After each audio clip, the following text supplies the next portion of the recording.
Ample ડ્રીમ્સમાં journey કઈ રીતની રહી હતી?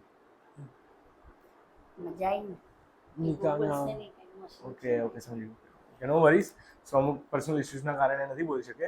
સો આપણે એના હિયરિંગ મશીન પહેરેલું છે એટલે બોલવા વાંધો નહીં બટ સ્ટીલ બાકી સારું આખું વર્ષ ભણવા માટે ના ખૂબ જ મજા આ આવી. વસ્તુ હોવા છતાં પણ હા, માણસ ભણીને આટલા સારા ભણીને પર્સન્ટેજ સારા લાવે. result, મેથ્સમાં percentage. 93 છે.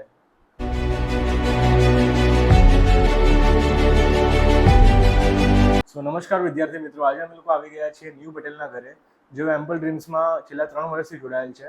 અત્યારે હાલ એમને ક્લાસ 10થની એક્ઝામ આપી છે અને એમાં એમને ખૂબ જ સારું પરિણામ પામ્યા છે. સો મેમ, તમે શું કહેવા માંગશો ન્યૂની મહેનત વિશે અને એમ્પલ ડ્રીમ્સની ટીમના મહેનત વિશે? ન્યૂની મહેનત પણ સરસ હતી અને એમ્પલ ડ્રીમ્સ એજ્યુકેશન ટ્રસ્ટ તરફથી પણ બહુ સારી મહેનત હતી. એ લોકો સરસ રીતે શીખવાડતા હતા, ભણાવતા. એમાં વિમલ સર ખાસ બાળકો પર ફોકસ આપતા હતા, મહેનત કરાવતા હતા અને પર્સનલીમાં જે બી બાળકને તકલીફ હોય, ક્વેરી હોય એનો સોલ્વ બી કરતા હતા. દરેક બાળક ઉપર, વીક બાળક ઉપર ખાસ ફોકસ આપીને એ લોકોને સમજાવતા હતા. બરોબર છે. હવે અત્યારે કેવું આપણે જોઈએ છે કે અત્યારે મોસ્ટલી સ્ટુડન્ટો ફોનમાં ને એમાં ડાયવર્ટ થઈ જાય છે. હા, બરોબર. એટલે આ સિચ્યુએશનમાં માણસને ભણવા, મતલબ સ્ટુડન્ટને ભણવામાં ઇન્ટરેસ્ટ જગાડવો એ એક ટીચરનો એઝ વેલ એઝ પેરેન્ટનો એક રોલ છે. હા. તો એમાં તમે કઈ રીતનું કહેવા માંગશો કે મતલબ એમ્પલ ડ્રીમ્સમાં સ્ટુડન્ટને મતલબ જવામાં આમ ઈચ્છા ના થાય તો ભાઈ આમ જતા હતા ક્લાસીસમાં? નહીં, સામેથી જ ઈચ્છા બાળકોને થતી હતી જવા માટેની, કારણ કે ત્યાં નેચર, વાતાવરણ, એટમોસ્ફિયર એ રીતનું હતું કે છોકરા ભણવા સાથે મસ્તી, મજાક, થોડુંક એન્જોયમેન્ટ બધું જ મળતું હતું. એટલે બાળકો પોતાના મનથી, ખુશીથી ક્લાસીસ પર જતા હતા. બરોબર છે. અને કોઈને તમારે રેફરન્સ આપવો હોય કે એમ્પલ ડ્રીમ્સ નો તમે કઈ રીતના રેફરન્સ આપશો? નહીં, એમાં રેફરન્સમાં તો એવું છે કે ક્લાસીસ બેસ્ટ જ છે, સારામાં સારું છે, ટીચિંગ બી સારું છે. અમે કોઈ પણ આગળ કોઈ બી માહિતી લે તો અમે એમનો રિવ્યૂ આપીએ છીએ કે ટ્યુશનમાં સારી રીતે ભણાવે છે, સારી રીતે કરાવે છે બધું. ન્યૂનું એજ્યુકેશનમાં કઈ રીતનું ઇમ્પ્રુવમેન્ટ લાગ્યું એમ્પલ ડ્રીમ્સમાં જોડાયા બાદ? એમ્પલ ડ્રીમ્સમાં જોડાયા પછી ઘણું બધું સારું હતું. એનો 8થી મેં ત્યાં મૂક્યો હતો. ઓકે. 10માં એના 65% છે. ઘણું રિઝલ્ટ મેથ્સમાં સારું. મેથ્સમાં સૌથી બેસ્ટ રિઝલ્ટ છે.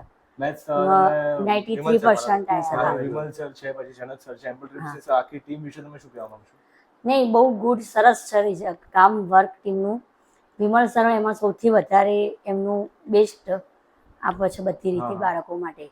બરોબર. એ સારી રીતે બધા સ્ટુડન્ટને સમજીને કરાવે પણ છે અને એ બધા માટે પૂરેપૂરું ધ્યાન બી આપે છે, ટાઈમ બી આપે છે. બીજા ક્લાસીસ કરતાં એક્સ્ટ્રા ટાઈમ, જે વીક બાળકો છે એના ઉપર સ્પેશિયલ ફોકસ આપો. બરોબર. હવે તમે તમારા કોઈ રિલેટિવ્સ હોય અથવા ફેમિલીમાં કોઈ ફ્રેન્ડ્સ હોય, એમાં તમને કોઈને કેવું હોય કે આ ક્લાસીસમાં જોઈન કરે, તમે કઈ રીતના કહેશો કોઈને? મેં ઘણા બધા સ્ટુડન્ટ ઓલરેડી એમને જોઈન કરાયેલા જ છે.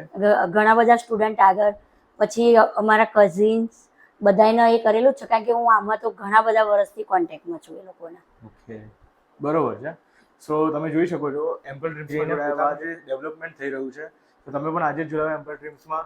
સૌથી પહેલા તો કોંગ્રેચ્યુલેશન્સ. બોલ,